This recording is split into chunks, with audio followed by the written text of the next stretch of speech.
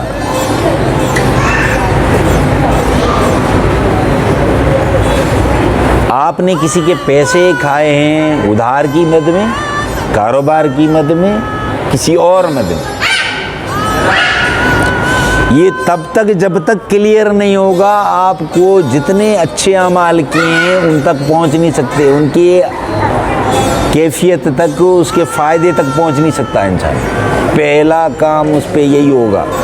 تو لہٰذا یہ حدیث میں ہے، خوش نصیب ہیں وہ لوگ جنہیں اللہ اتنی مہلت دے دے کہ وہ موت سے پہلے اپنی ساری چیزوں کو دوسروں کو دے دے، منسوب کر دے۔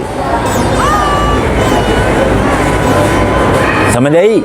تو یہ جو ہم حق تلفی کرتے ہیں، حق کھا جاتے ہیں نا اپنے پرائے، اس کے غریب کے، بڑے بڑے لوگوں کے، اس کا پہلے جواب دینا پڑے گا۔ اب اس میں بہت سے مغالطے ہیں، بہت سے لوگ سوال کرتے ہیں کہ اب روحیں آتی ہیں کہ نہیں آتی ہیں۔ ابھی اس بات کا سوال کا جواب ہے کہ جو سارے لوگ یہ سوال کا جواب کرتے ہیں ہر جگہ پہ، بہت سے لوگوں نے یہ سوال کیا ہے، کیا کہتے ہیں؟ ارے سر وہ اصل میں کیا ہے، روحیں آتی ہیں کہ نہیں آتی ہیں؟ وہ ایک کہتا ہے آتی ہیں، وہ کہتا ہے آ ہی نہیں سکتی۔ یہ بڑا معمہ ہے، اس کو کوئی حل کر ہی نہیں سکتا ہے، کوئی متفق ہوتا ہی نہیں ہے۔ مگر جان لو کہ یہ اس کا حل اللہ نے اس طریقے سے بتایا ہے۔ یہ آپ کو مومنین، اہل ایمان، تصوف کے لوگ جو اس بات کو دیکھ کے جانتے ہیں، یہ وہ لوگ بتا سکتے ہیں جو کہتے ہیں موتو قبل ان تموتو، مرنے سے پہلے۔ جو اس پروسیس سے گزر چکا ہے وہی بتاتا ہے۔ یہ راز سینے کا ہوتا ہے اور اہل علم کو ہی دیا جاتا ہے۔ عام آدمی اس کو نہ دیکھ سکتا ہے نہ سمجھ سکتا ہے، سنے گا، ہاں بولے گا، کل کو پھر جائے گا، دوسرے کی بات سنے گا، اس کو یقین ہی نہیں آئے گا دل پہ۔ کیوں؟ کیونکہ اس پہ نہیں ہے۔ بتا ہم اس لیے رہے ہیں کہ میں بھی ہو سکتا ہے کسی انسان کی سوچ بات ادھر تک جائے تاکہ اسے آگہی ہو۔ ٹھیک ہے بھیا؟ اصل مسئلہ ہوتا ہے جب وہ میں نے کہا کہ تلاوت قرآن پاک یا جو نماز یا ذکر الہی کیا ہے،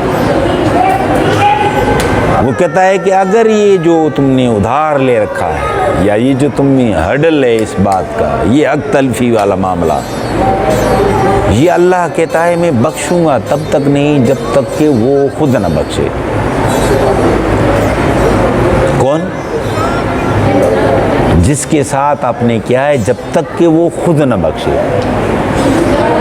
پھر یہ التجا کرتا ہے کچھ راستہ ہونا چاہیے، کچھ مہربانی کا راستہ نکلنا چاہیے۔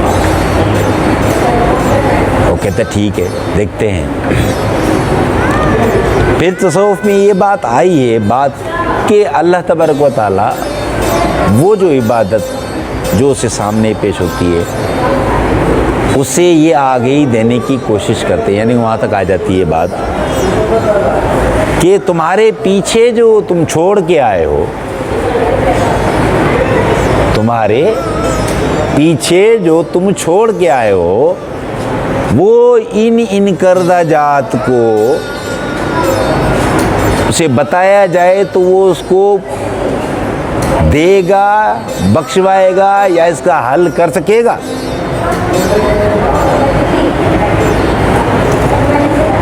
اب اس کو پتہ چل جاتا ہے کہ میں نے کون کون سی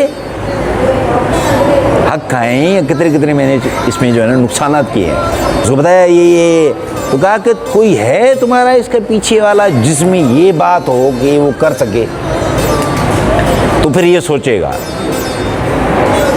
کہ یار میں کیوں نہ بیٹے کو بتا دوں، پھر کہے گا یار بیٹا شاید یقین نہ کرے۔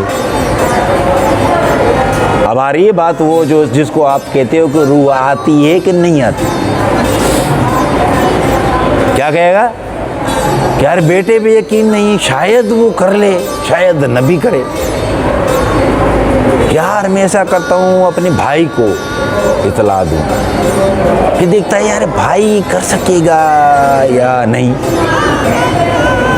بیوی کر سکے گی کہ نہیں، کہے گا یار ہاں بیوی کر سکتی ہے کہ نہیں، کیوں اسے تھوڑا خوابوں پہ یقین ہے، کیا ہے اسے تھوڑا سا خوابوں پہ یقین ہے، تھوڑی سی آ گئی ہے اس کے بارے میں، تو یہ کہے گا کہ اسے اطلاع دی جائے، اسے اطلاع دی جائے۔ پھر کسی ملائکہ کو مختص کیا جاتا ہے۔ اب یہ بات آ گئی، کس ملائکہ کو مختص کیا جاتا ہے؟ تو روح اٹ سیلف ملائک ہے، ملائک اٹ سیلف روح ہے۔ آپ قرآن میں حدیث میں تشریح پہ جب جاؤ گے تو روح کو اللہ نے ملائک بھی کہا ہے، ملائک کو اللہ نے روح بھی کہا۔ روح قدس جبرائیل علیہ السلام کو کہہ دیا، بھائی روح قدس کہا نا، جبرائیل علیہ السلام بھی کہا، تو کیا کیا اس نے؟ اللہ تبارک و تعالیٰ اپنی مہربانی سے اس کو چانس دیتے ہیں، یعنی کہ اس کو فیور کرتے ہیں اس کی عبادت کے پیچھے کے صلے کے چکر میں، کہ یہ مومن ہے، اس کو ایک رکاوٹ آ گئی ہے، اسے اگر پار کیا جائے تو یہ اچھائی تک پہنچ سکتا ہے، تو پھر اس کو خواب میں دکھایا جاتا ہے۔ کس کو؟ جس کو اس نے سمجھا ہے کہ یہ میری بات کو رکھے گا، سمجھے گا یا اس پہ عمل کرے گا، پھر وہ بات ہوتی ہے، اس کو خواب میں آتا ہے۔ اب اسے خواب میں آئے گا تو کیا کہے گا اسے؟ وہ انٹرپریٹ کیسے کرے گا؟ ایسے بھی ہو سکتا ہے کہ جی وہ سیڑھی چڑھ رہا ہے، اس کو رکاوٹ آ گئی، آگے نہیں جا پا رہا، یا وہ کہتا ہوا پایا جائے گا کہ میرے لیے کچھ اچھے کام کرو، میرے لیے کوئی بھلائی کا کام کرو، یا کہے گا کہ میں تنگی میں ہوں، میرے لیے کچھ اچھا کرو،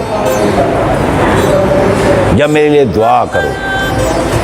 اس طرح کی جس طرح کا پیچھے اس کا معاملہ ہوگا اس طرح کی انفارمیشن پہنچائی جاتی ہے۔ اب اگر وہ سنسیئر ہے اور عقل مند ہے تو اس خواب کو کیا کرے گا؟ اس خواب کو کسی اچھے جاننے والے سے بیان کرے گا۔ اگر سنسیئر نہیں ہے، چھوڑنا ہے یار، پتہ نہیں وہ آیا تھا کہ شیطان تھا، پتہ نہیں کیا تھا، علم نہ ہونے کی بنا پہ وہ سو چھوڑ دے گا یا اس پہ عمل نہیں کرے گا۔ اگر تو اس نے اس کی بات کو آگے بڑھایا، خواب کو کسی کو بتایا، اس نے اسے گائیڈ کیا کہ بھیا اس کے بارے میں اس کے رشتہ داروں دوستوں میں پوچھ لو، کسی کا اس پہ قرضہ تو نہیں، کوئی سے ناراض تو نہیں جس کی کوئی حق تلفی کی ہو اس نے، اپنے رشتہ داروں اور دوستوں اور حلقہ احباب میں ان سے پوچھو، جو ان سے ملے ان سے یا تو آپ دے کے معاملہ ختم کرواؤ یا اس سے بخشوا دو اسے۔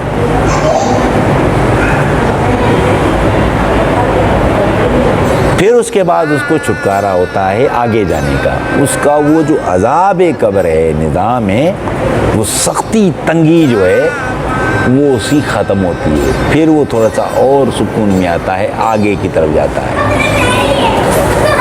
تو یہ حقوق العباد جو ہے یہ بہت ہی انسان کو قبر کے عذاب میں مبتلا کر دیتا ہے، بھلے کتنی عبادت کی، بھلے کتنی عبادت کی، حق تلفی کرتا ہے وہ آگے نہیں جاتا۔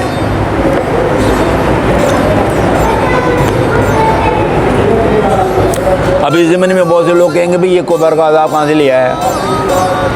یہ سوال تو آتے ہیں نا۔ آپ صلی اللہ علیہ وسلم کی مشہور حدیث ہے، آپ قبرستان سے گزر رہے تھے، آپ نے نظر ماری، آپ نے کہا کہ یہ دو لوگوں پہ قبر کا عذاب ہے، اور آپ نے بتا بھی دیا کون سا۔ وہ قبر کا عذاب کیا ہے بتایا کہ ایک کو قبر کا عذاب کس وجہ سے ہے کہ طہارت نہیں رکھتا تھا،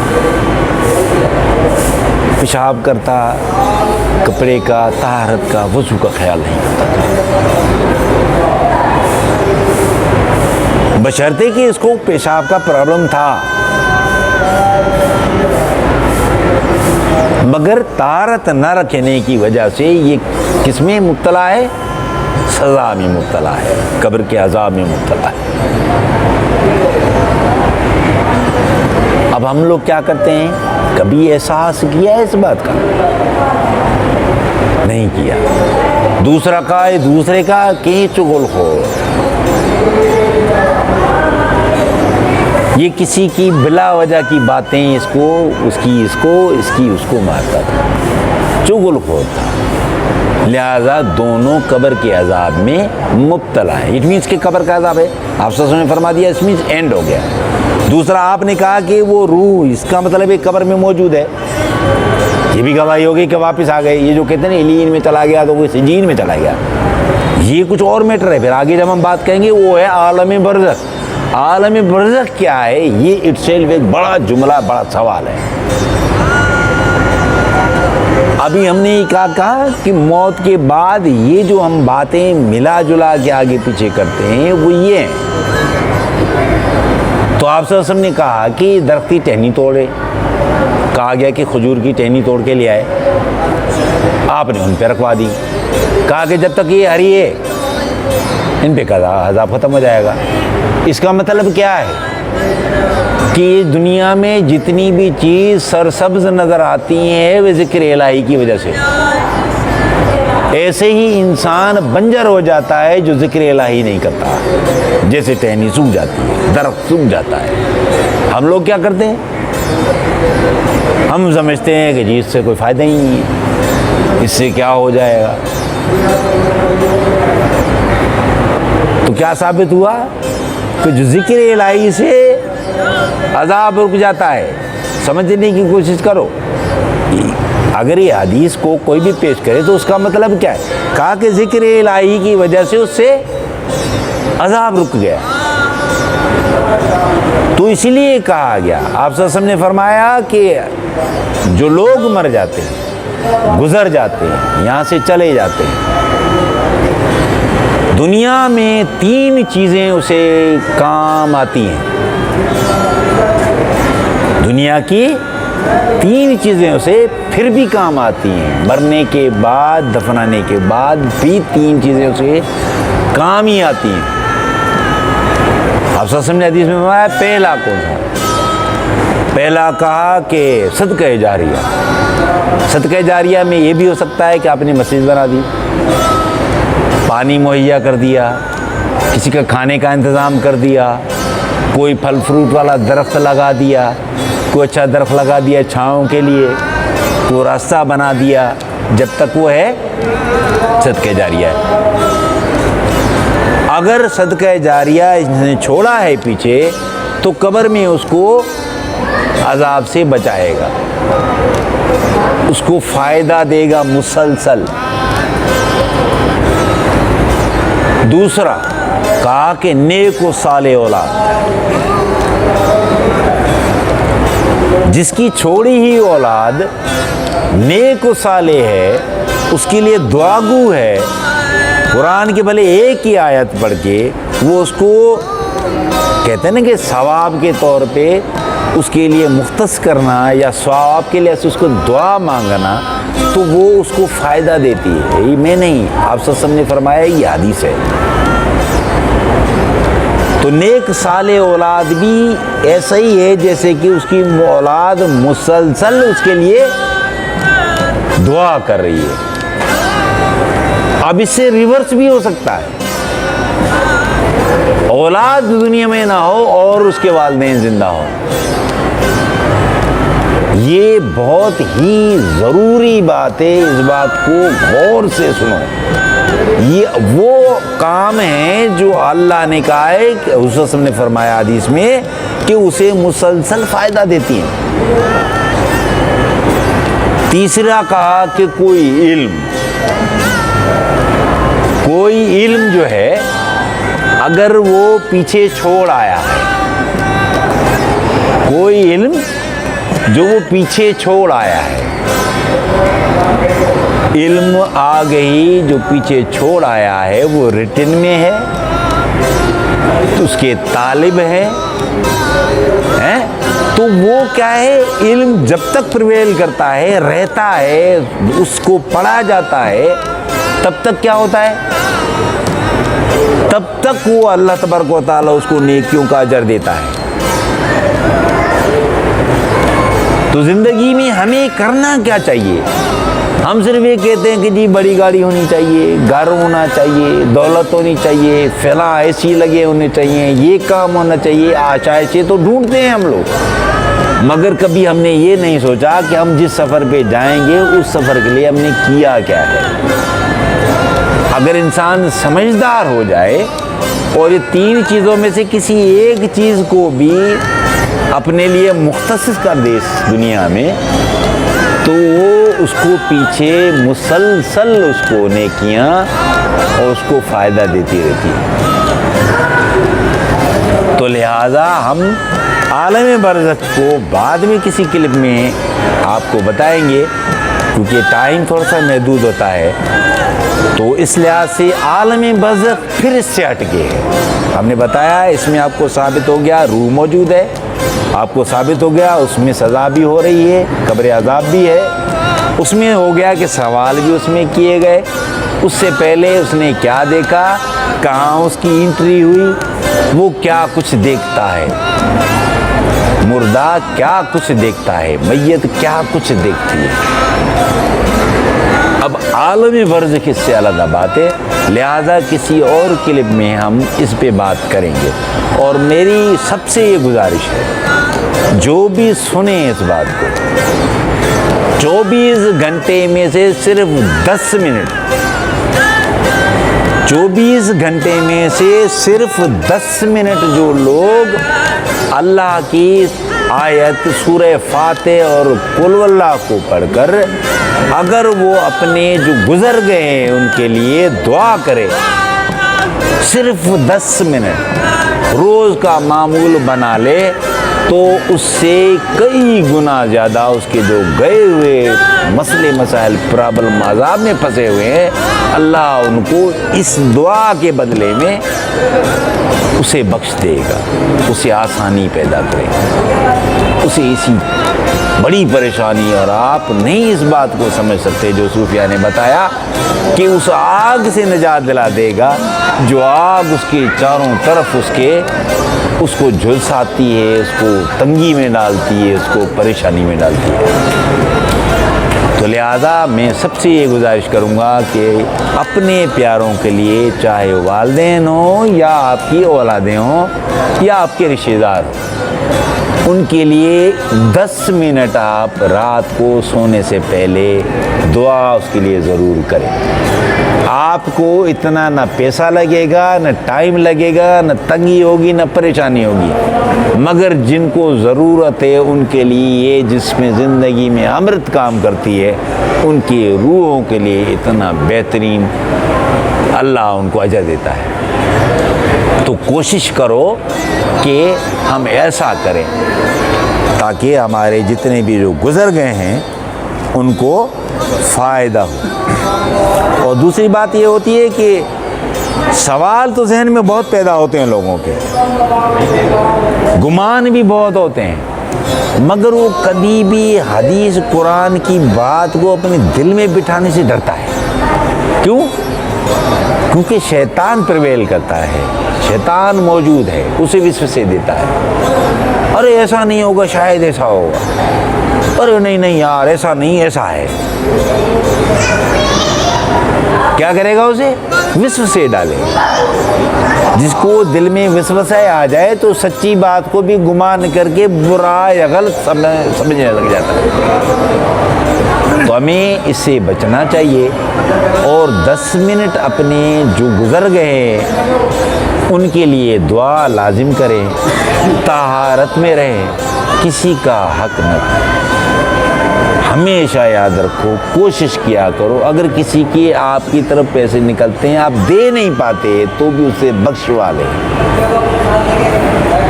ہے بھائی، اسے معاف کروا دیں۔ مگر یہ چھوڑ دینا گیا بے یار اس کو کیا پتا بھول گیا ہوگا، یہ کبھی نہیں کرنا۔ مثقال ذرۃ خیر یرا، اللہ نے کہا ہے کہ ذرے ذرے کا حساب ہوگا۔ یہ بھول جاؤ کہ ہمارے یہاں لوکل لینگویج میں لکھے جاتے ہیں نا، اس کا لکھا اس کا بھول گیا، نہیں ایسا نہیں، وہاں ذرے ذرے کو لکھا جاتا ہے۔ تو لہٰذا کوشش کرو کہ ان چیزوں سے دور رہو، اور جو انسان کسی کا حق کھاتا ہے وہ نیکی کو نہیں پہنچ سکتا، وہ نیکی کو نہیں پہنچ سکتا، اس کے لیے آگے دیوار ہے۔ تو لہٰذا اس کا خاص طور پہ خیال کیا کرو، اور ہمیشہ دعا کیا کرو کہ اللہ ہمیں ایمان کی زندگی، ایمان پہ موت عطا کر۔ لا الہ الا اللہ وحدہ لا شریک لہ، لہ الملک ولہ الحمد وہو علی کل شیء قدیر۔